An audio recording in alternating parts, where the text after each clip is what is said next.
video is going to be on the Altair LED light that you can pick up at Costco. You can see the item number in the corner, 962686. It is an LED lamp, which is a replacement for a light that used to be sold about 20 years ago, the exact same style. That's the light up there, minus the frame and the plastic covering.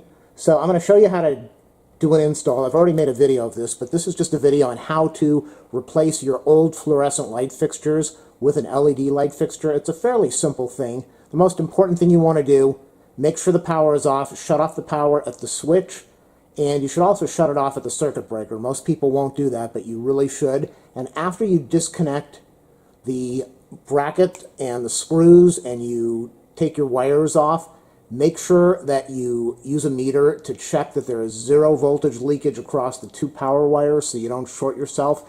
You never want to touch those wires if the power is on. That's why you check it with a meter. If you don't want to check it with a meter, do not put your fingers on the wires ever. Get the wires next to each other, wrap them in a wire nut, but never make contact with both wires or the individual wire. You could shock yourself or ground yourself to something and stop your heart. So I'm going to show you how to do it. You can see over here that the light fixture is held on with a couple of screws in the center.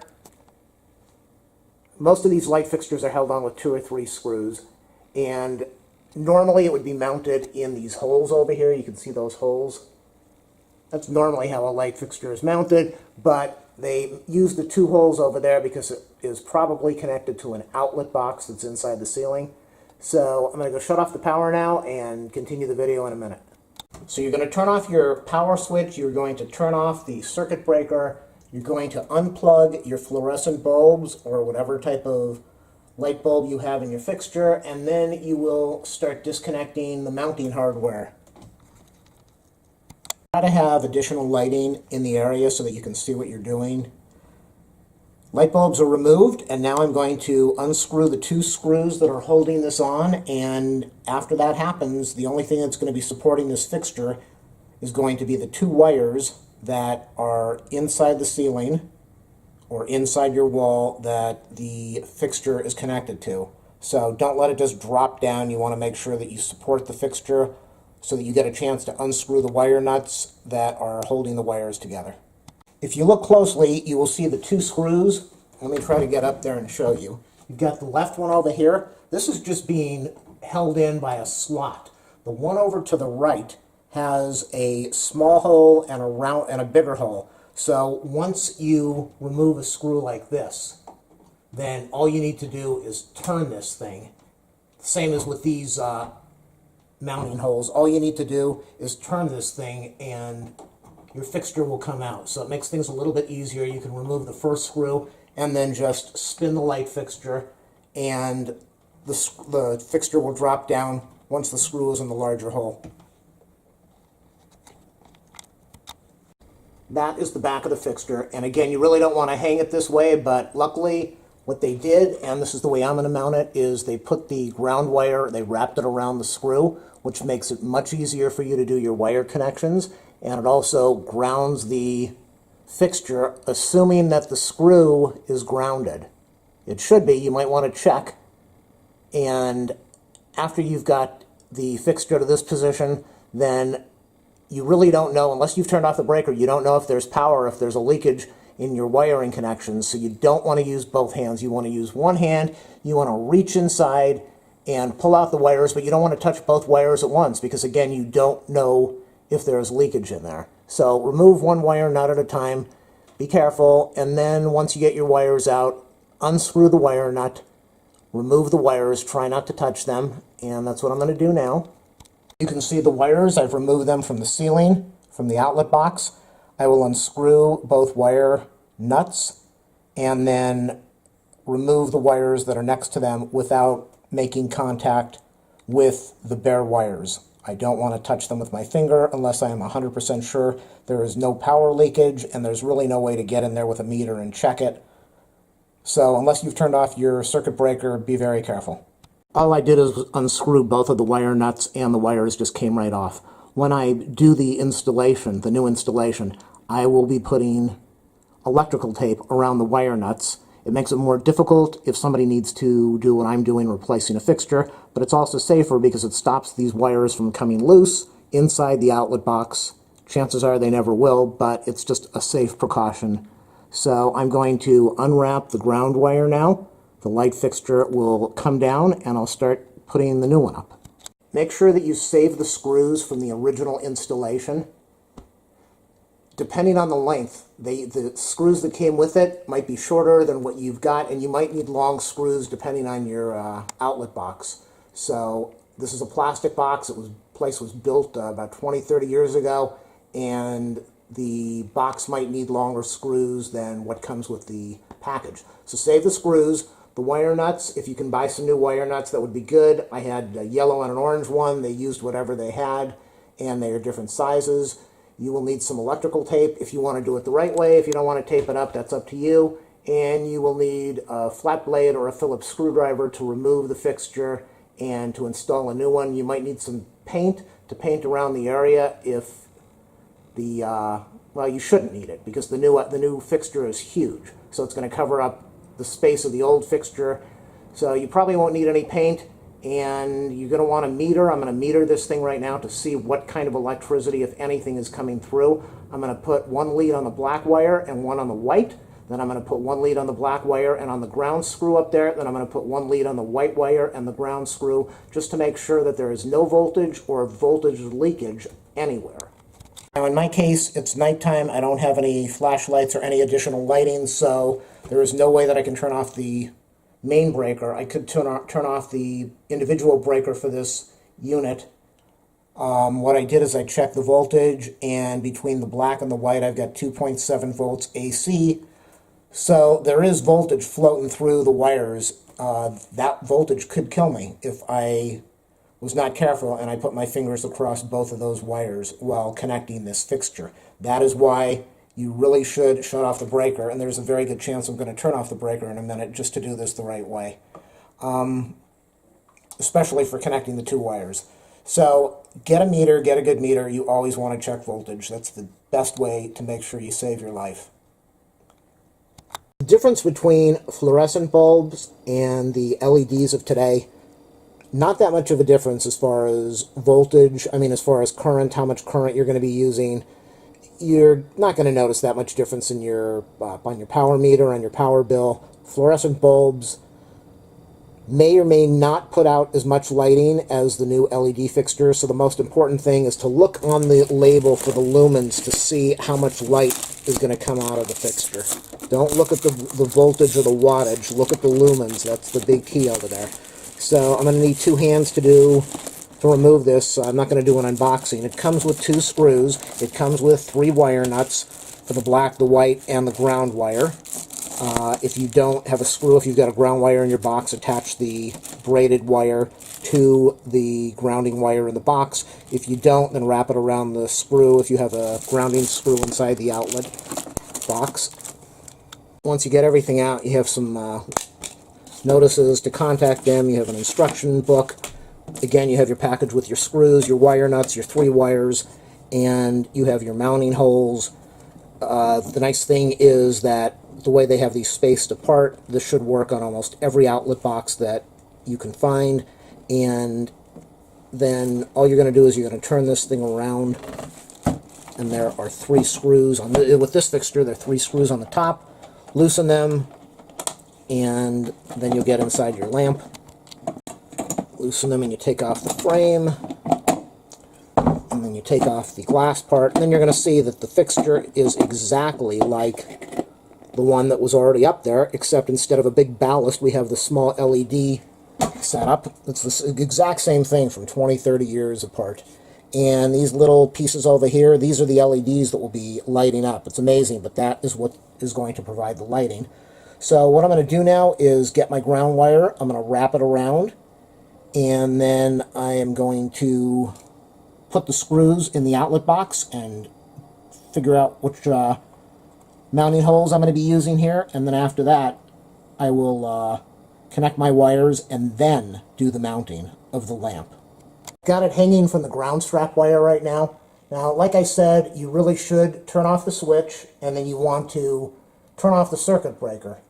I can't do that because I am doing this at nighttime, and I'm trying to make a video for everybody, so I'm risking my life for this incredible video. Please do a thumbs up, a subscribe, or a like for the risk I'm taking to help everyone out.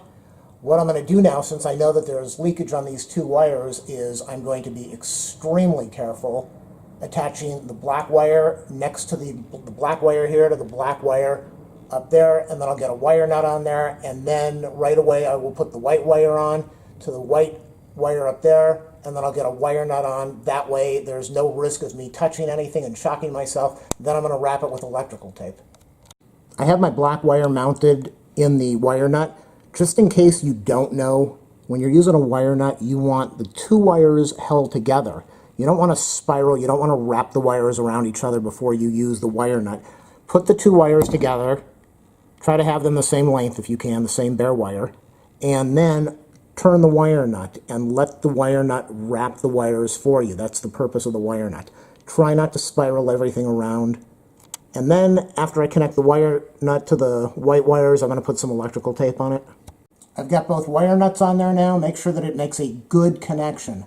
One of the wire nuts on here was not biting into the wire the right way. I took it off and it really didn't do what it was supposed to do. So make sure that it feels right and that you've got a clean connection before you carry on with the electrical tape. The electrical tape is on right now. The main reason you want to do this, even though it makes it more difficult for somebody if they have to come in there and undo all of this, because then they have to cut off the tape and it's sticky and it's really difficult to mess with. But the main reason is because I've got a plastic outlet box in there, but you don't want these wires to come out, which they shouldn't if you did this the right way, but it's just a good precaution. Wrap up the wire, get the tape on the wire, get the tape on the wire nut, get it back on the wire so that the wire nut is not going to come off the tip of the bare wires. And then after that, all you really do is you have to take this lamp, get the holes that are over there, find out which one is going to position on these two screws the right way, and you put the screws in the big hole and you slide it to the small hole. That didn't sound good, but you slide it to the smaller slot over there, and then after you get it positioned properly, then you're going to get your screwdriver and tighten it down. If we look at this, you can see that I've got the screws in two of the holes. It wouldn't work in the other two holes. That's the story of life, though. You've got to get the screws in the right hole. And then after you get everything positioned the right way, then squeeze it down, get it in the slotted section, and then tighten it down with your screwdriver. Ouch. I've got the two screws tightened down now. Unlike the original lamp, which was made about 20 years ago, and this metal was really firm, this is not the thickest metal, and if you torque these screws down, you will bend the metal, and then you're going to have some real problems. So tighten it, but do not torque it down really tight. And that's the installation. I'm going to flip the switch on now just so that you can see what these little LEDs do. And then after that, I'll put on the plastic cover and the screws, and you can see the final project. Here we go. Ow. So that's what the LED light is all about. All those little pieces light up, and they give a different shade of whiteness than a fluorescent. The fluorescent bulbs that you saw in there were mostly a yellowish type. Let me show you on my other fixture.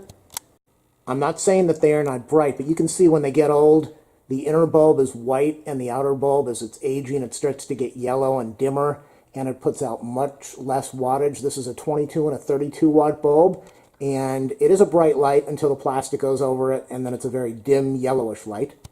And that completes the video. That's the installation of the new lamp fixture. It really doesn't take a lot of effort. You don't need a lot of tools. Take your time. Be safe. If you like this video, do a thumbs up, a subscribe, a like.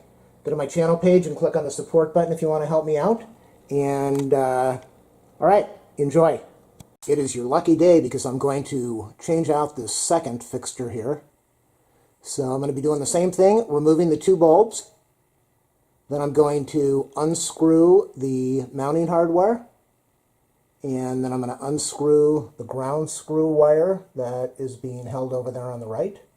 I'm going to drop the fixture down. I'm going to take the wire nuts off. I'm going to check the voltage to make sure that there is no power. And even if there is no power, I'm still going to be very careful with what I do. So let me disconnect the bulbs and I'll continue the video. Older light fixtures with a ballast over there, if you were going to buy a ballast for, if this thing burned out and you needed to replace it, the ballast probably costs maybe $20, $30 online to get these specialized things. And the whole light fixture that I bought costs next to about that price. The problem with LED lights is once they burn out, you have to replace the fixture. There is no way to replace those individual LEDs on that lamp. So I've disconnected the bulbs. Now I'm going to unscrew the 2 screws over there and do exactly what I just did in the other video. Unscrew the 2 screws, drop everything, take off the wire nuts, check the voltage. You can see this install is a little bit different. The way he mounted the ground wire, so it is no longer being held up with the screw. It's just being held up with the wires, which you really don't want to do, but I just wanted to show you in the video. You're going to run into different ways that these things are installed. So I'm going to pull the wires out now, again, individually, carefully, so that the wire nuts don't come off since they are not taped. And I don't know if there's leaking voltage, and then I will go from there. I've got the tools that I used before, a screwdriver, electrical tape. Those are the original screws that I took out. I am not going to be using the ones that it came with.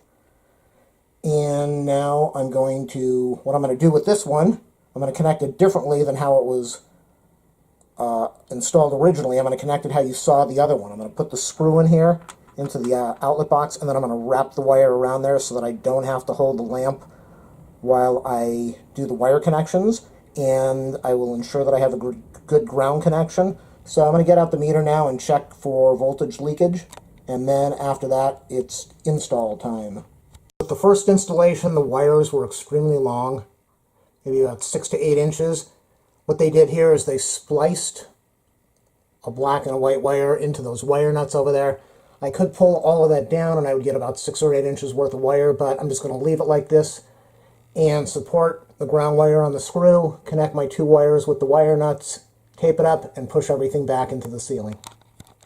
I've got the lamp hanging from the ground wire. I've got my 2 connections made now. Again, there's not really a lot of space inside this outlet box because of how they wired it compared to the one that I did before this.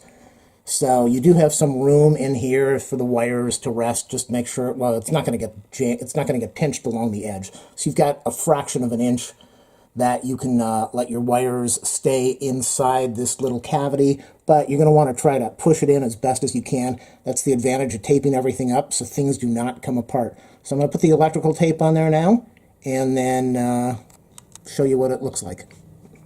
I've got both wires taped up, and I'm pushing the wires into the outlet box, the ceiling. So all I have left is maybe 6 inches of wire, and I'll shove them in there as best as I can, and then the rest of it will just sit in this inside the spacing of the fixture. So there's not really much you can do. There's no way you're going to be able to shove all the wires in there and push this up there and be sure that everything's in the ceiling. And you don't really need to worry about that either. It was a little more difficult because they didn't really give a lot of wires, as I said, so it's kind of hard to get all the wires pushed into the ceiling, and the wire wrapped around the ground screw over there is a little difficult, but I've got everything mounted up there now, so I'm going to tighten it down, and then we'll go for the power up. Everything's mounted. You can see that I ended up putting the ground wire outside the screw just like it was originally, because there was no room for the screw to tighten down inside, so that's why they did it that way. Everything's finished now. Let me go click the switch, and ow, that is bright. A very good deal. I like this light. It provides an incredible amount of lumens, and the advantage is you get rid of the fluorescent light bulbs, you upgrade to a much more modern fixture, and it uses a little bit less power, and it's more efficient. No heat coming out of the LED as compared to the ballast light. And now I'm going to put on the cover and the 3 nuts,